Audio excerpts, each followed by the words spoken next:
Hello, स्वागत है आपका मेरे चैनल एप्टिक स्टडी पर। आज हम क्लास 6 की भूगोल के सारे चैप्टर के इम्पोर्टेंट क्वेश्चन हम करेंगे, जो हमारे एग्ज़ाम के लिए बहुत ज़्यादा इम्पोर्टेंट है और जिनके एग्ज़ाम में आने के बहुत चांसेस होते हैं।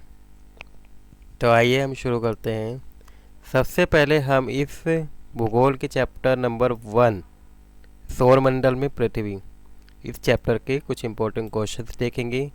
मैं इस वीडियो में हर चैप्टर के सारे क्वेश्चंस लाया हूँ, पाठ्य पुस्तक के भी और इससे अलग भी।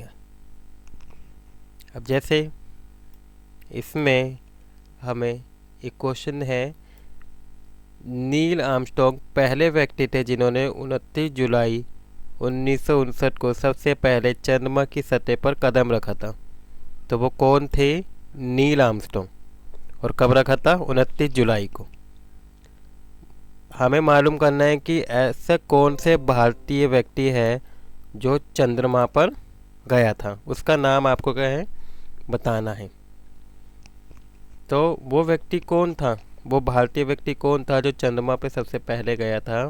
वो था हमारा राकेश शर्मा। ठीक है।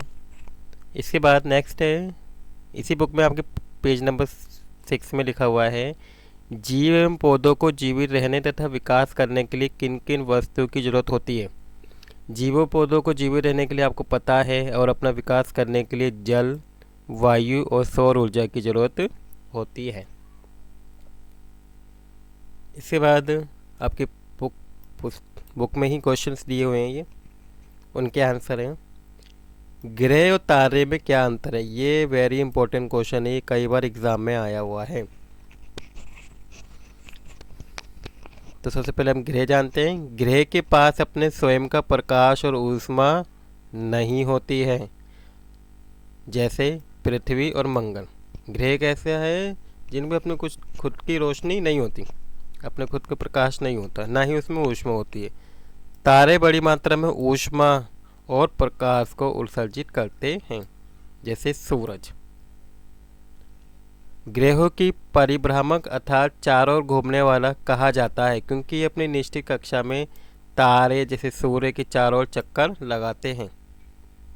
ठीक है, जो ग्रह हैं वो सूरज के चारों ओर चक्कर लगाते हैं, लेकिन तारे ये बड़े आकाशीय पिंड होते हैं। तीसरा, ग्रहों को दूरबीन की सहायता से ही देखा जा सकता है। कई तारों को जैसे सूरज है हम दूरबीन के बिना भी देख सकते हैं। आप नॉर्मली क्या है, सूर्य को देख सकते हैं। इसके बाद नेक्स्ट क्वेश्चन है कि सौरमंडल से आप क्या समझते हैं? तो सूर्य, ग्रह, उपग्रह तथा असंख्य सूक्ष्म सूक्ष्म पिंड हैं जो सौरमंडल की रचना करते हैं। सूर्य सौरमंडल के मध्य में स्थित होता है और ग्रह अपनी निश्चित कक्षा में सूरज के क्या करते हैं? चारों ओर चक्कर लगाते हैं। नेक्स्ट क्वेश्चन है, सूर्य से उनकी दूरी के अनुसार सभी ग्रहों के नाम लिखने हैं। आपको दूरी के अनुसार क्या करना है? इनके नाम लिखने, ग्रहों के। सूर्य से उनकी दूरी के अनुसार ग्रहों के नाम, सबसे पहले कौन सा आता है? बुध। सेकंड नंबर पे है पृथ्वी, थर्ड नंबर पर सेकंड नंबर पे शुक्र और थर्ड नंबर पे पृथ्वी एंड फोर्थ नंबर पे मंगल और फिफ्थ नंबर पे बृहस्पति, सिक्स पे शनि और सातवां यूरेनस और आठवां नेपच्यून और फिर नौवां प्लूटो। ये 9 ग्रह हैं। इसमें नेक्स्ट क्वेश्चन है, पृथ्वी को अद्भुत ग्रह क्यों कहते हैं? ये भी वेरी इंपॉर्टेंट क्वेश्चन है, कई बार एग्जाम में आया है। पृथ्वी को अद्भुत ग्रह इसलिए कहा जाता है क्योंकि जीवन के योग्य अनुकूल स्थिति केवल पृथ्वी पर ही है। क्योंकि जो जीवन है वो कहाँ है? सिर्फ पृथ्वी पर ही पाया जाता है। ना तो अधिक गर्म है पृथ्वी और ना ही अधिक ठंडी है। पृथ्वी पर सतही जल उपलब्ध है, जो जीवन के लिए बहुत ज़्यादा जरूरी है।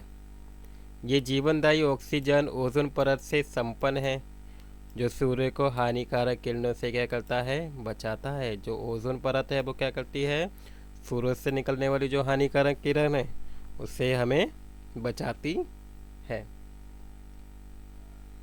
इसके बाद नेक्स्ट क्वेश्चन है, हम हमेशा चंद्रमा के एक ही भाग को क्यों देख पाते हैं? तो इसका उत्तर देखते हैं। चंद्रमा लगभग 27 दिनों में पृथ्वी का एक चक्कर पूरा लगाता है और ये अपनी धुरी पर भी एक पूरे चक्कर में भी इतना ही समय लेता है। दोनों प्रकार की गतियों को पूरा करने में ये समान समय लेता है और यही कारण है कि हमें चंद्रमा का एक ही भाग दिखाई देता है। इसके बाद ब्रह्मांड क्या है? सभी तारे, पिंड, ग्रह, उपग्रह और गैसों से मिलकर ब्रह्मांड बनते हैं और ये अनंत हैं। सूर्य जैसे तारे तप्त गैसों के विशाल पिंड हैं। ग्रहों और उपग्रहों का अपना स्वयं का प्रकाश नहीं होता, जो अभी हमने यहाँ पे देखा था, और वे तारों के प्रकाश में जगमगाते हैं। जो ग्रह हैं वो किसकी रोशनी से दिखते हैं? तारों के प्रकाश से दिखते हैं। ठीक है। इसके बाद ये सही उत्तर पे हमें क्या करना है, निशान लगाना है। किस ग्रह को पृथ्वी का जुड़वा ग्रह भी कहा जाता है? ये पिछले साल ही आया है ये वाला क्वेश्चन, जिसको पृथ्वी का जुड़वा ग्रह कहा गया है। तो वो कौन सा है?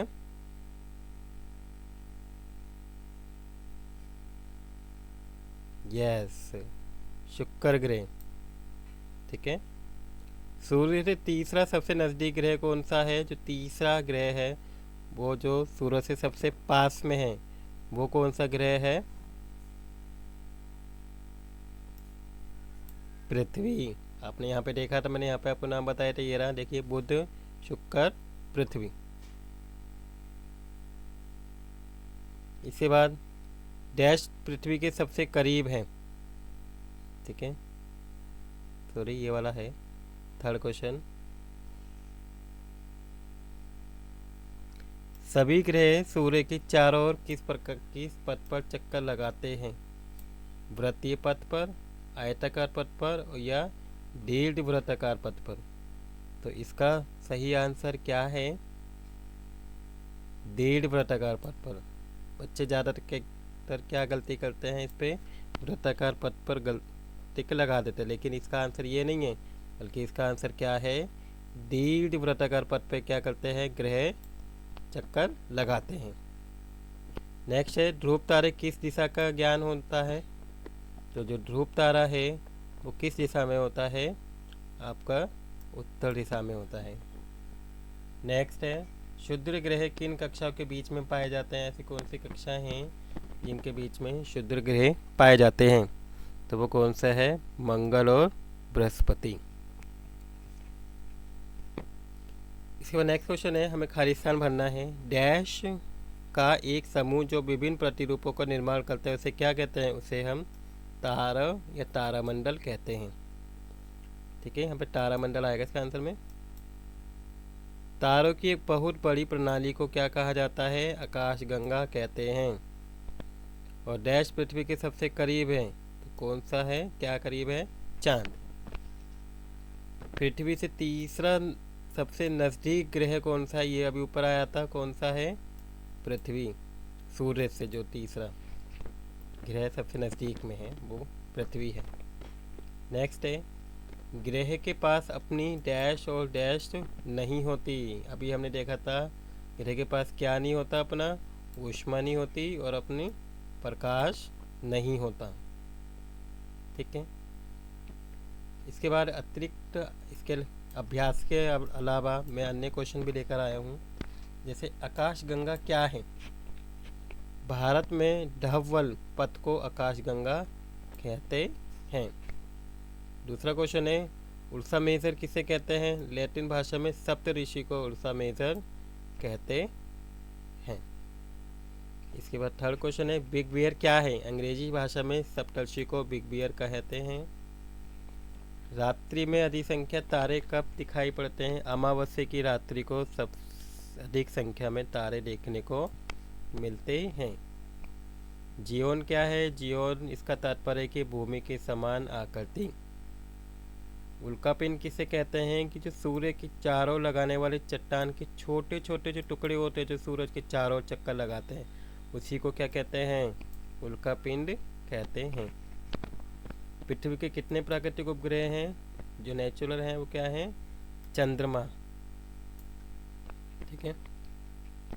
नेक्स्ट है धवल पथ क्या है? अभी देखिए यहाँ पे क्वेश्चन था, ये रहा आकाशगंगा धवल पथ को, भारत में धवल पथ को आकाशगंगा कहते हैं। तो अब इसमें यही आया है कि ये जो धवल पथ है ये आखिर किसे कहते हैं?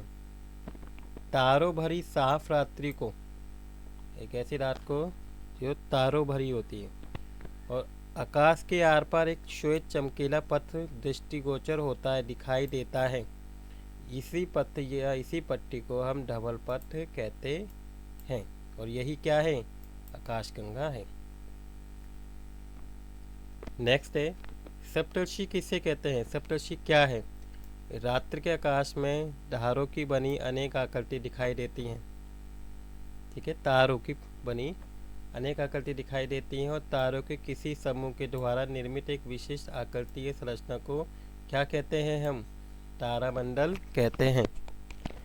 सप्तर्षि भी ऐसे ही एक तारामंडल होता है जो सप्त ऋषि या मुनि भी बोला जाता है जिसको। इसके बाद नेक्स्ट क्वेश्चन है कि उत्तर का तारा किसे कहते हैं? प्राचीन समय में लोग तारों को देखकर दिशाओं का अनुमान लगाते थे। पहले के समय में तारों को देखकर ही पता लगा लेते कि कौन सी दिशा कहाँ है। उत्तर दिशा का अनुमान उत्तर के तारों द्वारा लगाते थे क्योंकि ये ठीक उत्तरी ध्रुव के ऊपर दिखाई देता था। आकाश में ये सदैव एक ही स्थिति में रहता है, अतः इसे क्या बोलते हैं? ध्रुव तारा भी कहते हैं। शुक्र को पृथ्वी का जुड़वा क्यों कहा जाता है? शुक्र को पृथ्वी का जुड़वा ग्रह इसलिए माना जाता है क्योंकि इसका आकार प्रकार बहुत कुछ पृथ्वी से मिलता जुलता है। पृथ्वी को नीला ग्रह क्यों कहा जाता है? ये भी कई बार एग्जाम में पूछा गया है। तो पृथ्वी पर क्या पाया जाता है? जल पाया जाता है और इसी जल की उपस्थिति के कारण अंतरिक्ष से देखने पर पृथ्वी नीली दिखाई देती है, इसलिए इसे नीला ग्रह कहते हैं। चंद्रमा पर जीवन का अभाव क्यों है? चंद्रमा पर जीवन के अनुकूल स्थिति नहीं है। दिन के समय ये बहुत गर्म होता है चंद्रमा, जबकि रात को बहुत ठंडा हो जाता है। इसकी वजह इसकी सतह पर पर्वत मैदान और गड्ढे भी देखने को मिलते हैं। ठीक है, इसकी सतह पर छोटे छोटे गड्ढे भी हैं। इसके बाद ग्रहिका क्या है और सबसे विशाल ग्रहिका का नाम बताइए। ग्रहिका और उपग्रहों के अतिरिक्त असंख्य छोटे पिंड भी सूर्य के चारों ओर चक्कर लगाते हैं। इन पिंडों को ही क्या कहते हैं? एस्ट्रॉइड यानी कि ग्रहिका कहते हैं। और ये मंगल और बृहस्पति की कक्षाओं के बीच में पाए जाते हैं। और ये सबसे बड़ी ग्रहिका यहाँ की क्या है? सीरस है। ठीक है, ये रहा सबसे बड़ा जो एस्ट्रॉइड है वो क्या है? सीरस। उल्का पिंडों के दो उदाहरण बताने हैं आपको। एरिजोन जो संयुक्त राज्य अमेरिका में है और राजस्थान में क्या है? रामगढ़, राजस्थान रामगढ़ में है। ठीक है, इसके बाद कक्षा क्या है? कक्षा वही है जिसमें क्या करते हैं? जो हमारे ग्रह हैं क्या लगाते हैं? चक्कर लगाते हैं सूरज की चारों ओर। जिस पथ पर ग्रह चक्कर लगाते हैं उसे क्या बोलते हैं? हम कक्षा कहते हैं। इसके बाद नेक्स्ट, चंद्रमा अपनी धुरी पर एक ही पूरा चक्कर लगाने और पृथ्वी की एक परिक्रमा में कितना समय लेता है? चंद्रमा अपनी धुरी पर एक पूरा चक्कर लगाने और पृथ्वी की एक परिक्रमा करने में 27 दिन का समय लेता है। और इसका प्रभाव ये पड़ता है कि हमें इसका एक ही भाग दिखाई देता है। इसका नेक्स्ट है उल्का और उल्कांश के बीच अंतर बताना है। उल्का क्या होता है? कोई उल्कापिंड जैसे ही पृथ्वी के वायुमंडल में प्रविष्ट होता है और ये जलने लगता है तो इसे हम उल्का कहते हैं और इसे प्रकाश कौनता है। और कोई उल्का जब पूरा नष्ट हुए बिना पृथ्वी पर गिरकर क्या करता है? पृथ्वी पर एक गहरा गड्ढा बना देता है। इसी उल्का को हम उल्काकर्षण कहते हैं। ठीक है, तो ये था इस चैप्टर से जितने भी इम्पोर्टेंट क्वेश्चन थे वो मैंने आपको बता दिए। ठीक है, अब हम आते हैं अगले चैप्टर पे। जो क्या है हमारा ग्लोब, अक्षांश और देशांतर। अभी चैप्टर के क्वेश्चंस देखते हैं इंपॉर्टेंट। पहले जो हैं ये हमारे अभ्यास के क्वेश्चन हैं, जिससे कई सारे क्वेश्चन एग्जाम में आते हैं, इसलिए मैं आपके लिए अभ्यास के क्वेश्चन भी लेकर आया हूँ। तो इसमें सबसे पहला क्वेश्चन है, पृथ्वी को सही आकार क्या है पृथ्वी का। तो पृथ्वी का आकार संतरे के समान है, बंगलों से उभरा हुआ, ऊपर तथा नीचे से सपाट, जो बगल है, बगल से क्या है थोड़ा उभरा हुआ होता है। और पृथ्वी का सही आकार एक जीवन के आकार का है। ग्लोब क्या है, ग्लोब पृथ्वी का ही एक त्रिआयामी प्रतिरूप, एक छोटा सा रूप है पृथ्वी का। ठीक है।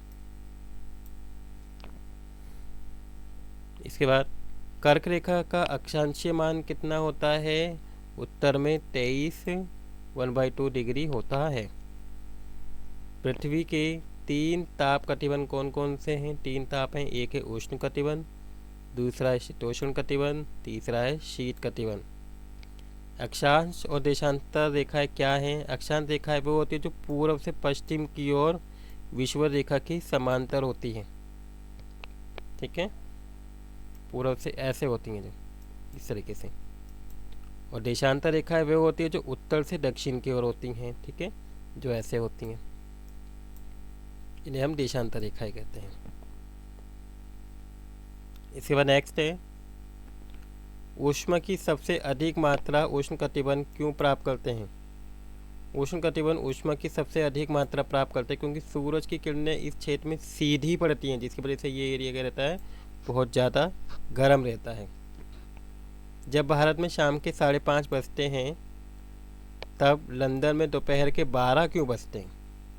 तो भारत और लंदन के समय में 5.5 घंटों का अंतर है, और भारत ग्रीनविच के पूर्व 82 डिग्री 30 पूर्व में स्थित है। देशांतर की प्रत्येक डिग्री की 4 मिनट का समय अंतराल है 1 डिग्री की। ठीक है, क्योंकि भारत पूर्व में स्थित है, अतः यहाँ का समय ग्रीनविच के समय से आगे है। ठीक है, इस कारण से इन दोनों के समय में अंतर होता है। इसके बाद सेकंड क्वेश्चन में हमें टिक लगाने हैं सही आंसर पे। ठीक है, जैसे पहला है, प्रमुख यमोत्तर का जो मान है वो कितना होता है। तो कितना होता है, 0 डिग्री। शीर्षण कटिबंधी किसके नज़दीक पाया जाता है, ध्रुव, विषुवत, व्रत, ये कर्क रेखा। आपको इनके आंसर मैंने यहाँ पे लिखे हुए हैं, देखिए ये रहे। तो किसके होता है, ध्रुव के। देशांतरों की, जो हमारे देशांतर रेखाएं होती हैं, इनकी टोटल कितनी संख्या है ग्लोब के अंदर, तो कितनी है, 360। दक्षिणी ध्रुव व्रत स्थित है, जो दक्षिणी ध्रुव है वो कहाँ पर स्थित है। ठीक है, ये वाला है, ये रहा दक्षिणी ध्रुव व्रत स्थित कहाँ पर है,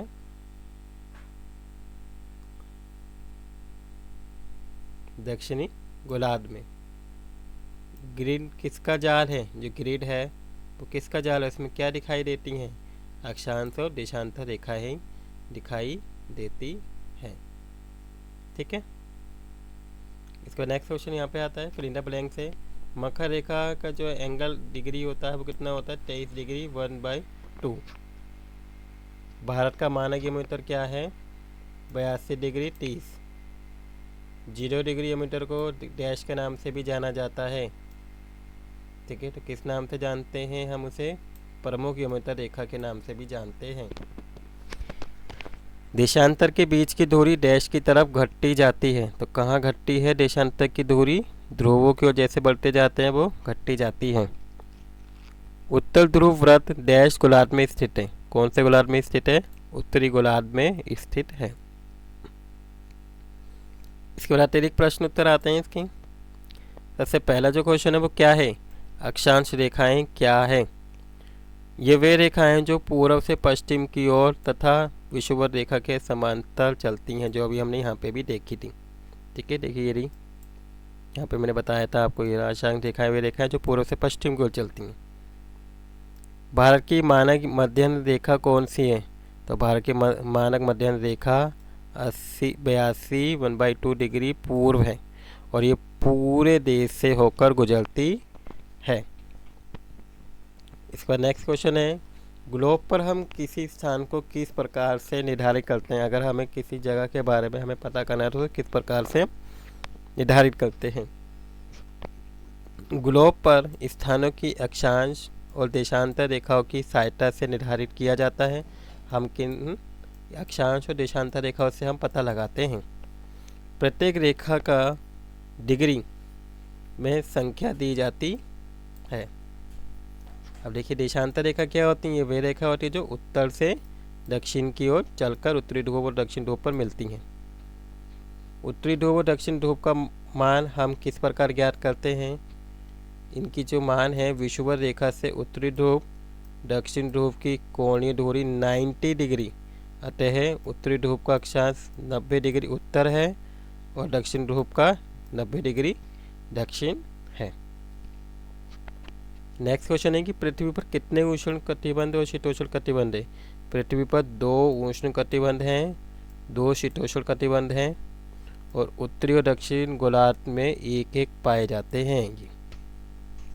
ग्रीनविच मध्यमन समय क्या है। एक अंतर्राष्ट्रीय समझौते के द्वारा सभी स्थानों के समय को ग्रीनविच मध्यमान समय की सहायता से दिखाया जाता है।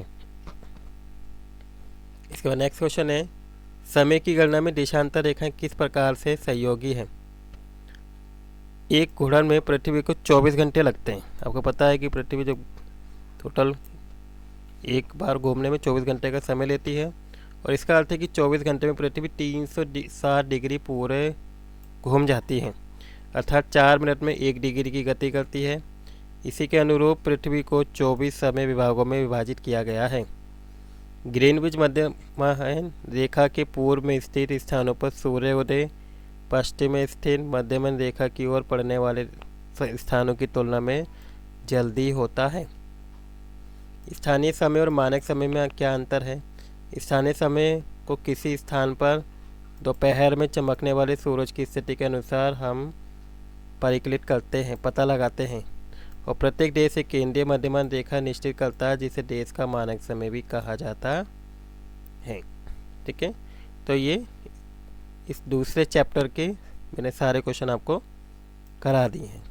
इसके बाद हमारा तीसरा चैप्टर आता है जो सिलेबस में आ रहा है हमारे, वो कौन सा है आपका, हमारा देश भारत।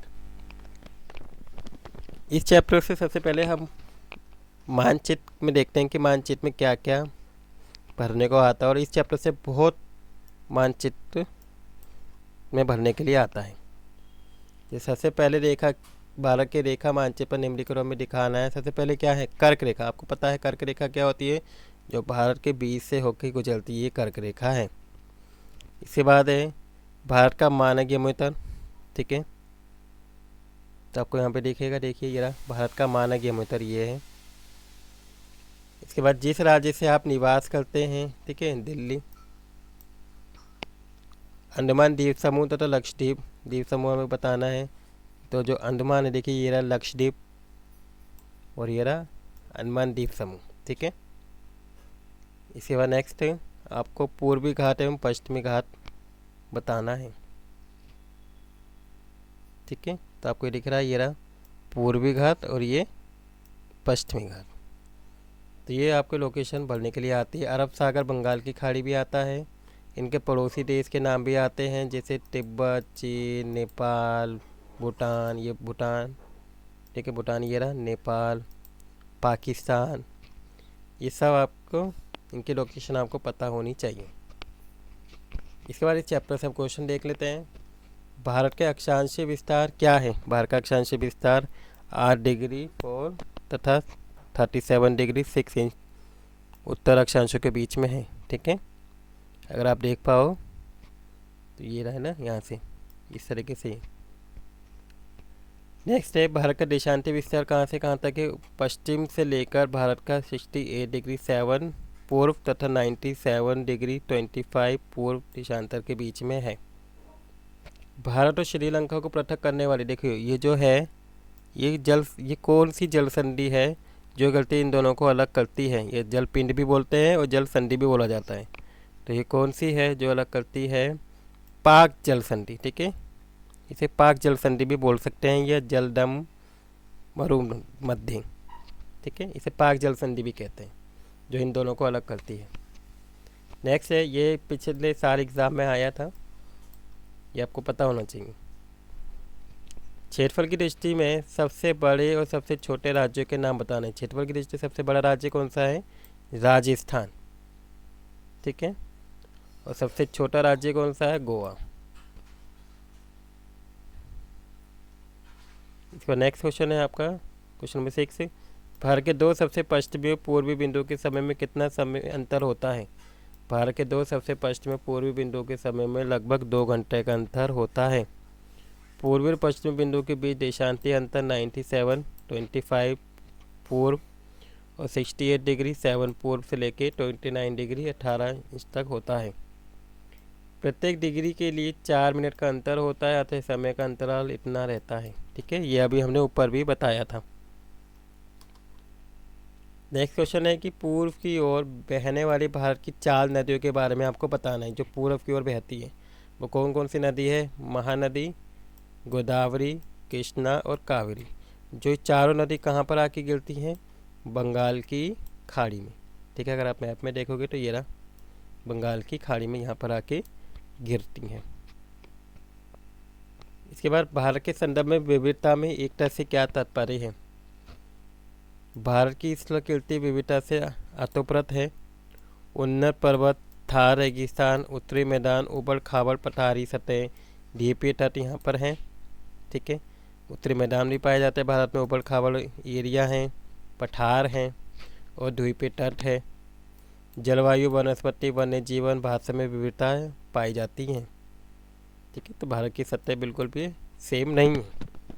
परंपराओं में एकता परिलक्षित होती है, जो हमें एक राष्ट्र के रूप में बांध के रखती है, पिरो के रखती है। इसका क्वेश्चन नंबर 9 है, पूर्वी और पश्चिमी घाट के मैदानों के बीच में हमें अंतर बताना है।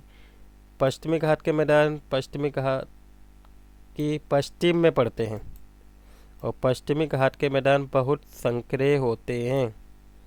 पूर्वी घाट के मैदान पूर्वी घाट के पूर्व में पड़ते हैं और ये मैदान थोड़े चौड़े होते हैं। संकरे यानी कि पतले और ये चौड़े होते हैं।